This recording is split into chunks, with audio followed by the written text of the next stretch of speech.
성도 여러분 안녕하십니까? 하늘 아버지를 예배하기 위해 모이신 여러분을 주님의 이름으로 축복합니다. 오늘은 은혜 받기에 합당한 자가 되는 법, 은혜 받기에 합당한 자가 되는 법이라는 제목으로 하나님의 말씀 증거하겠습니다. 성경 누가복음 7장 2절부터 10절의 말씀을 낭독하겠습니다. 누가복음 7장 2절입니다. 어떤 백부장의 사랑하는 종이 병들어 죽게 되었더니 예수의 소문을 듣고 유대인의 장로 몇 사람을 예수께 보내어 오셔서 그 종을 구해 주시기를 청한지라. 이에 그들이 예수께 나와 간절히 구하여 이르되 이 일을 하시는 것이 이 사람에게는 합당하니이다. 그가 우리 민족을 사랑하고 또한 우리를 위하여 회당을 지었나이다 하니 예수께서 함께 가실새 이에 그 집이 멀지 아니하여 백부장이 벗들을 보내어 이르되 주여 수고하시지 마옵소서. 내 집에 들어오심을 나는 감당하지 못하겠나이다. 그러므로 내가 주께 나아가기도 감당하지 못할 줄을 알았나이다. 말씀만 하사 내 하인을 낫게 하소서. 나도 남의 수하에 든 사람이요 내 아래에도 병사가 있으니 이더러 가라 하면 가고 저더러 오라 하면 오고 내 종더러 이것을 하라 하면 하나이다. 예수께서 들으시고 그를 놀랍게 여겨 돌이키사 따르는 무리에게 이르시되 내가 너희에게 이르노니 이스라엘 중에서도 이만한 믿음은 만나보지 못하였노라 하시더라. 보내었던 사람들이 집으로 돌아가 보매 종이 이미 나아 있었더라. 아멘. 루스 베네딕트의 국화와 칼이라는 책에 이런 대목이 있습니다. 일본인은 미국이 지금까지 전력을 기울여 싸운 적 가운데 가장 낯선 적이었다. 1944년 6월에 2차 세계대전이 드디어 그 끝을 보이기 시작했습니다. 미군은 사이판에 상륙했고 전세를 승기를 잡기 시작했습니다. 그런데 여전히 미국인에게 있어 적이었던 일본인들은 이해할 수가 없는 민족이었습니다. 일본인들의 행동은 미국인들에게 예측 불가였습니다. 가미카제 자살 특공대나 전투의 승산이 없는 상황에서도 항복하지 않고 끝까지 항전하는 것, 또 일왕에 대한 충성심 등등이 미국인들에게는 이해할 수 없는 모습이었습니다. 이제 전쟁을 마무리하고 전쟁 후에 일본을 어떻게 처리해야 되는지 결정해야 되는 상황에서 일본에 대해서 이해하는 것은 미국인들에게 매우 중차대한 일이었습니다. 왜냐하면 앞으로 일본인들이 어떻게 나올지 알 수 없었기 때문입니다. 일왕의 궁전을 폭격해야 하는지, 일본 본토에 상륙하지 않고도 항복을 받아낼 수는 있을지, 이 전쟁은 도대체 어떻게 끝내야 할지 그들은 판단하기가 어려웠습니다. 만일 일본 국민들이 전쟁 중에 계속 보여줬던 것처럼 죽을 때까지 항전을 한다면 이 전쟁은 쉽게 끝나지 않을 것이었습니다. 그래서 미국 국무부 소속의 전쟁정보국은 당대의 저명한 문화 인류학자였던 루스 베네딕트에게 일본에 대한 연구를 해달라고 의뢰하였습니다.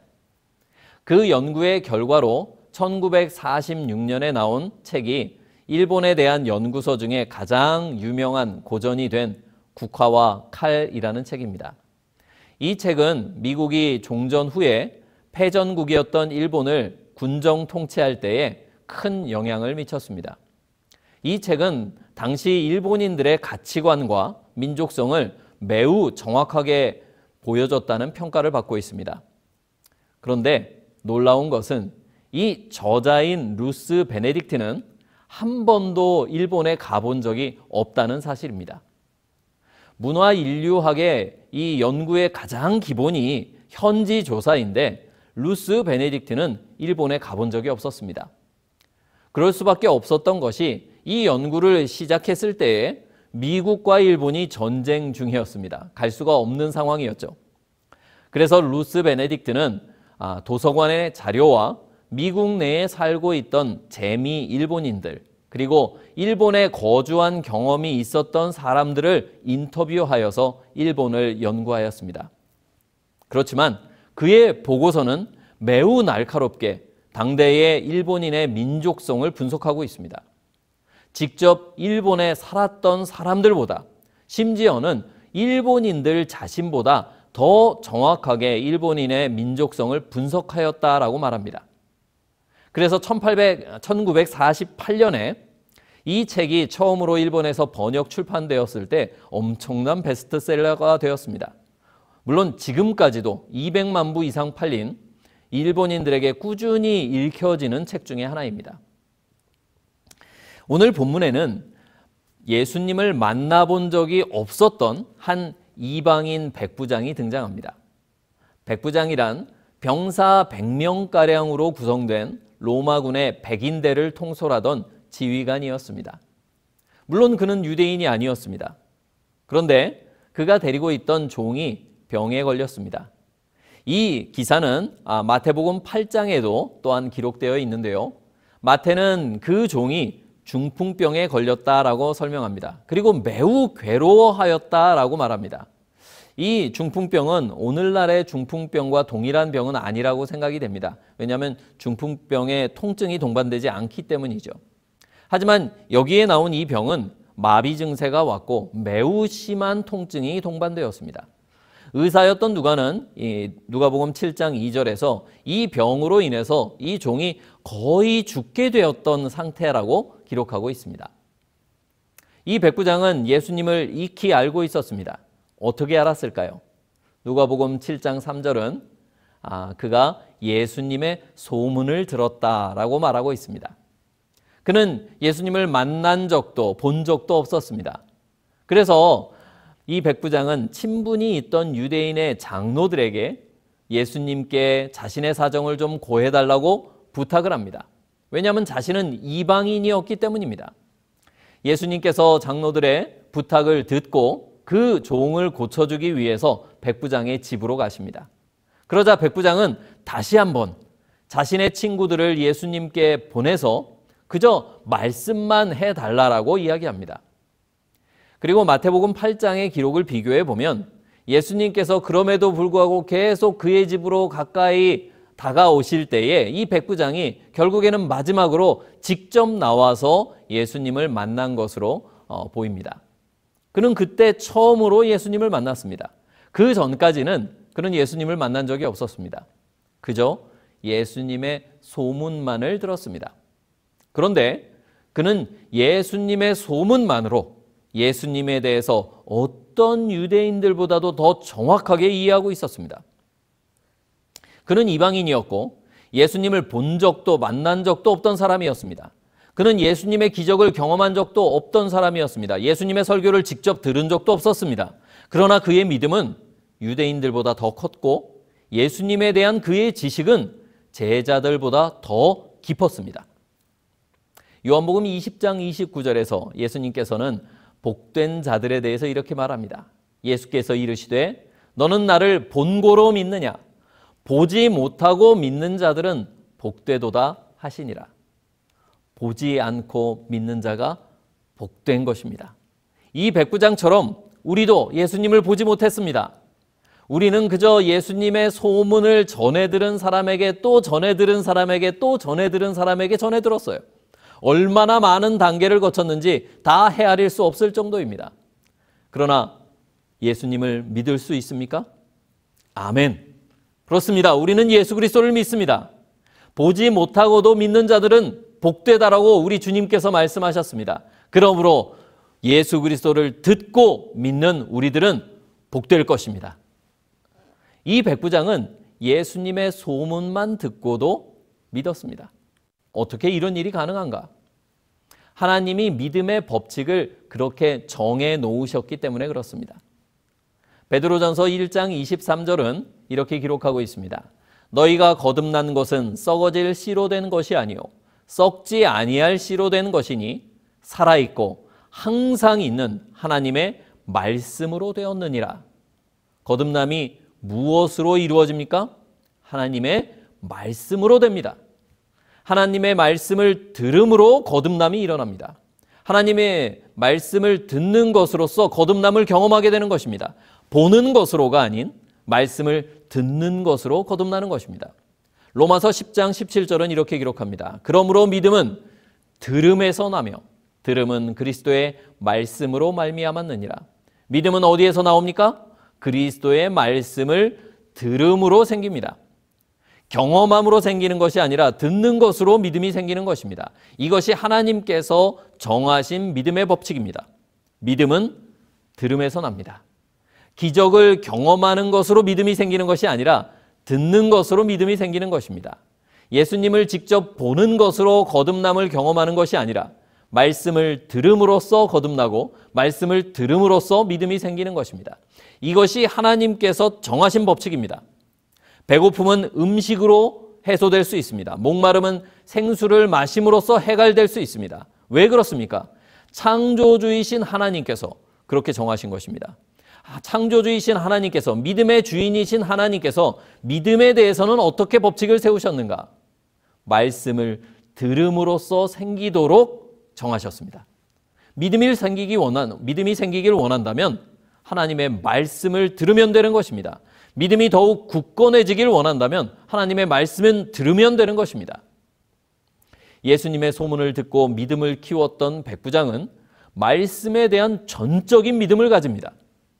예수님의 기적을 보고 바로 곁에서 생활하였던, 예수님과 이렇게 부딪히면서 때로는 예수님과 손을 맞잡았던 유대인들은 오히려 예수님의 말씀에 대한 믿음이 연약하였습니다. 그래서 그들은 자꾸 예수님께 기적을 보여달라고, 표적을 보여달라고 요구하였습니다. 그런데 예수님의 소문만 듣고도 예수님에 대한 믿음을 가졌던 백부장은 오히려 말씀에 대한 믿음이 더욱 확고하였습니다. 그래서 그는 뭐라고 말합니까? 다만 말씀으로만 하옵소서라고 말하는 것입니다. 보는 것이 능사가 아닙니다. 그는 보지 못하였지만 들음으로 믿음이 생겼고, 그래서 말씀의 능력을 그 들음으로 경험하였습니다. 그래서 백부장은 그저 한 말씀만 하십시오, 그것으로 충분합니다 라고 고백하는 것입니다. 말씀으로 채워진 믿음은, 말씀으로 세워진 믿음은 말씀만으로 충분합니다. 말씀만으로 충만합니다. 말씀이 아닌 다른 것을 기초로 한 신앙은 이것저것이 많이 필요합니다. 그래서 그것들을 자꾸 요구하고 그것들에 대해서 자꾸 불만을 가지게 됩니다. 그러나 말씀으로 우리의 믿음이 채워지면 그것으로 충분해지게 되는 것입니다. 백부장은 예수님의 말씀을 전해 들었지만 바로 곁에 있는 제자들보다 더 정확하게, 더 명확하게 예수님을 보았습니다. 그는 예수님을 어떤 분으로 인식하였습니까? 말씀만으로도 죽을 병도 고칠 수 있는 분.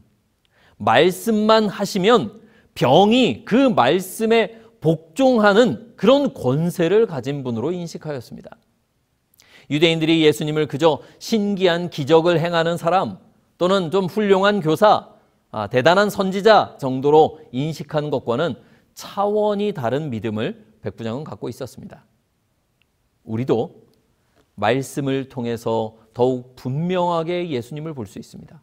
2000년 전에 예수님 바로 곁에서 예수님을 이 눈으로 보고 예수님의 손을 만져보고 예수님의 옷깃이 그들의 손길에 스쳤던 그 사람들보다도, 직접 병의 치료를 받은 사람들보다도 이 말씀을 읽는 우리가 더 정확하게 예수님을 이해할 수 있다라는 말씀입니다.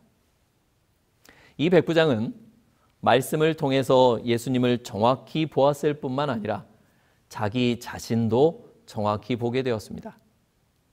이 본문을 보면 백부장은 예수님 앞에서 자신을 극단적으로 낮춥니다.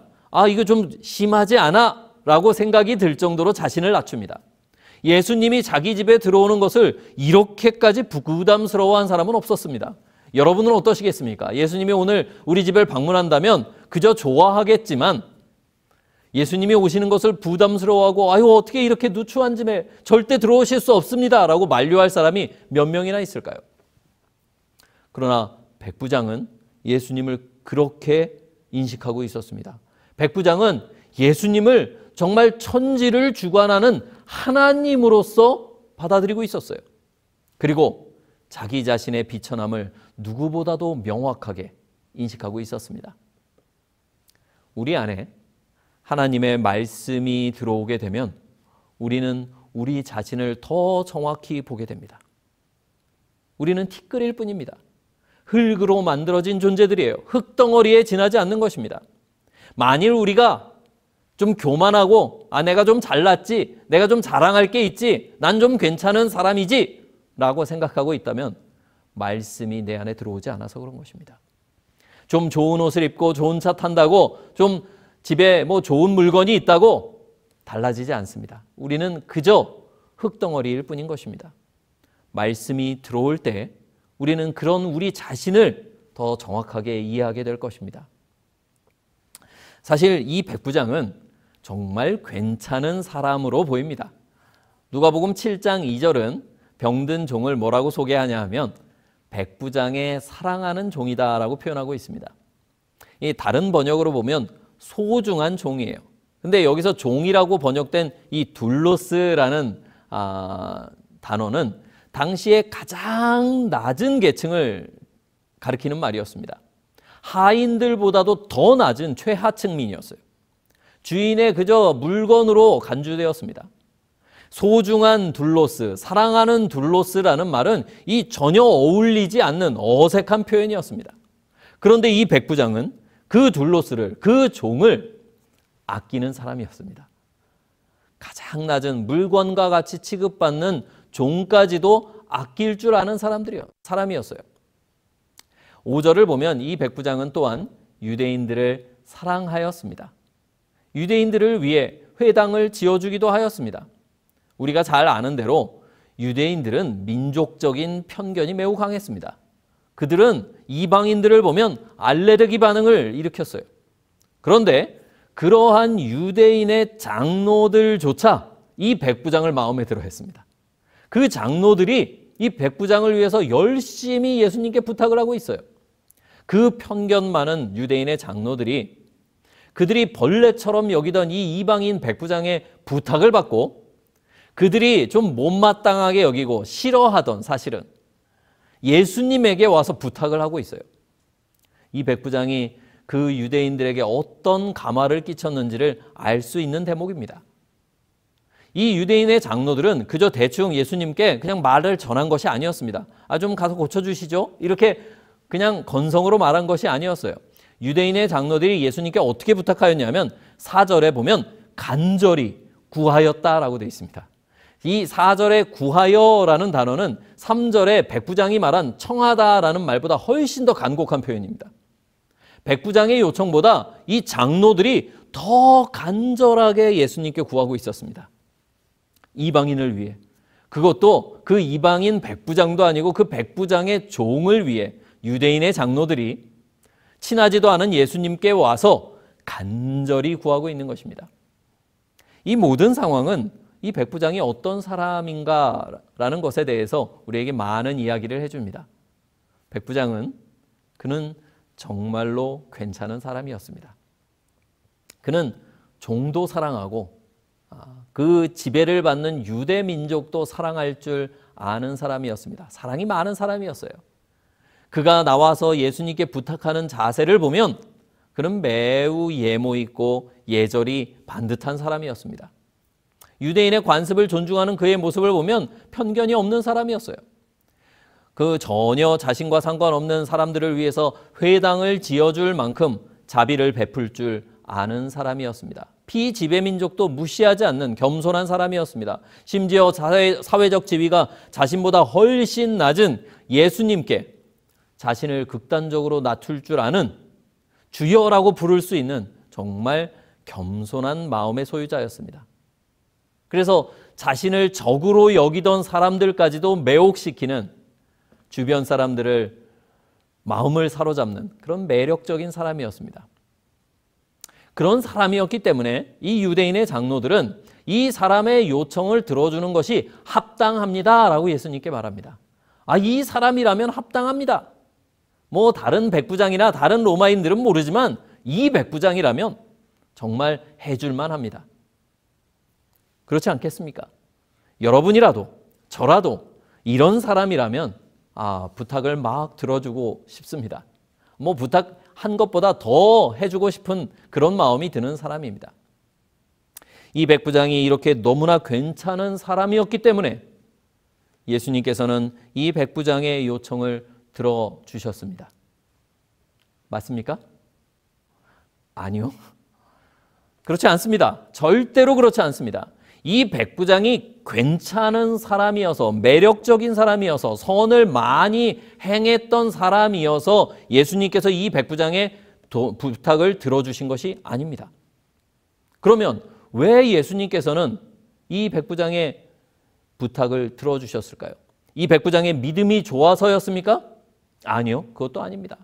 믿음이 좋아서 그 요청을 들어주신 것이 아닙니다. 절대로 아닙니다. 오늘날 많은 사람들이, 그리스도인들이, 또한 재림교인들이, 우리들이 하나님을 오해합니다. 어떻게 오해합니까? 우리가 뭔가 하나님의 은혜를 받기에 합당한 사람이 되어야 하나님께 은혜를 요청할 수 있다라고 생각합니다. 그래서 내가 좀 헌금도 하고 교회 출석도 성실히 하고 품성도 좀 좋아지고 봉사도 하고 이 백부장처럼 괜찮은 사람이 되어야 하나님의 은혜를 구할 자격이 생기는 것이라고 생각합니다. 그런가요? 우리 하나님은 그런 분이십니까? 자격이 있는 합당한 사람들에게만 은혜를 주시는 그런 분이십니까? 아니죠. 절대로 아니죠. 유대인들은 하나님을 그렇게 오해하고 있었습니다. 그래서 그들은 그렇게 말했어요. 이 사람은 은혜를 받기에 합당합니다. 이 사람은 우리 민족을 사랑했습니다. 회당도 지어줬습니다. 그러니 은혜 받기에 합당합니다. 정작 이 백부장은 자신에 대해서 그렇게 평가하지 않았습니다. 6절 뭐라고 말합니까? 나는 감당하지 못하겠나이다. 이것이 백부장의 생각이었습니다. 백부장은 자신이 은혜를 받을 만한 자격이 있다고 여기지 않았습니다. 7절 나는 주께 나아가기도 감당하지 못할 줄을 알았나이다. 백부장은 자신이 은혜를 받을 만한 합당한 사람이라고 생각하지 않았어요. 은혜는 원래가 자격 없는 사람에게 주는 것입니다. 그래서 그것을 은혜라고 부르는 것입니다. 합당한 사람에게 주는 것이 아닙니다. 합당하지 않은 사람에게 주는 것이 은혜인 것입니다. 예수님께서 이 백부장의 요청을 들어주신 이유는 무엇일까요? 그가 합당해서가 아니라 그가 예수님의 은혜를 필요로 했기 때문입니다. 하나님의 은혜를 요구할 수 있는 우리의 자격은 오직 우리의 필요뿐입니다. 그것으로 충분합니다. 어떤 공로나 어떤 선행이나 무슨 대단한 스펙이 필요한 것이 아닙니다. 우리에게 하나님의 은혜가 필요하기 때문에 우리가 그것을 필요로 하니까 예수님께서 우리에게 은혜를 주시는 것입니다. 우리의 필요가 우리의 자격입니다. 아이들이 학교를 다녀와서 엄마에게 말합니다. 엄마 밥. 아이의 배고픔이 엄마에게 요구할 수 있는 자격입니다. 아이가 공부를 잘해서 스펙이 좋아서 성적이 잘 나와서 대가를 지불해서 엄마보다 지위가 높아서 요구할 수 있는 것이 아니라 엄마의 자녀이기에 아이의 필요는 엄마에게 요구할 충분한 자격이 되는 것입니다. 우리가 하나님의 자녀이기에 하나님께서 우리를 사랑하시기에 우리의 필요는 하나님께 은혜를 요구할 수 있는 우리의 자격이 됩니다. 우리가 합당해서가 아니라 합당하지 않기에 우리가 자격이 있어서가 아니라 자격이 없기에 우리가 충분해서가 아니라 우리가 부족하기에 하나님께서는 우리에게 은혜를 주실 것입니다. 우리가 구하면 주실 것입니다. 믿음이 부족하다면 하나님께 구하게 되길 바랍니다. 위로가 내게 필요하다면 하나님께 구하게 되길 바랍니다. 용서하는 마음이 결핍되어 있다면 하나님께 구하게 되길 바랍니다. 내게 사랑이 필요하다면, 지혜가 필요하다면, 도움이 필요하다면 하나님께 구하게 되길 바랍니다. 아무 자격도 아무 조건도 필요 없습니다. 그저 우리가 그것이 필요하기 때문에 우리가 구하면 하나님은 주실 것입니다. 자격이 갖추어질 때까지, 뭔가 내가 더 괜찮은 사람이 될 때까지 기다리지 마시기 바랍니다. 그런 날은 오지 않습니다. 지금이 은혜를 받을 만한 때입니다. 고린도후서 6장 2절은 이렇게 말합니다. 보라, 지금은 은혜 받을 만한 때요. 보라, 지금은 구원의 날이로다. 내가 필요를 느끼는 바로 지금이 예수님께서 은혜를 주시고자 하시는 때입니다. 내가 결핍을 느끼고 있는 바로 오늘이 하나님이 채워주시고자 하는 날입니다. 오늘 하나님께 은혜를 구하게 되길 바랍니다. 우리는 부족하기에 합당한 자들입니다. 우리는 결함이 많기에 자격이 있는 자들입니다. 우리는 죄인이기에 은혜 받을 만한 자들입니다. 우리는 하나님의 은혜를 받기에 합당한 자들입니다. 우리 여러분들은 하나님께서 은혜 주시기를 원하는 소중한 하나님의 자녀들입니다. 오늘이 하나님의 은혜를 받는 충만한 날이 되기를 바라면서 말씀을 마치겠습니다.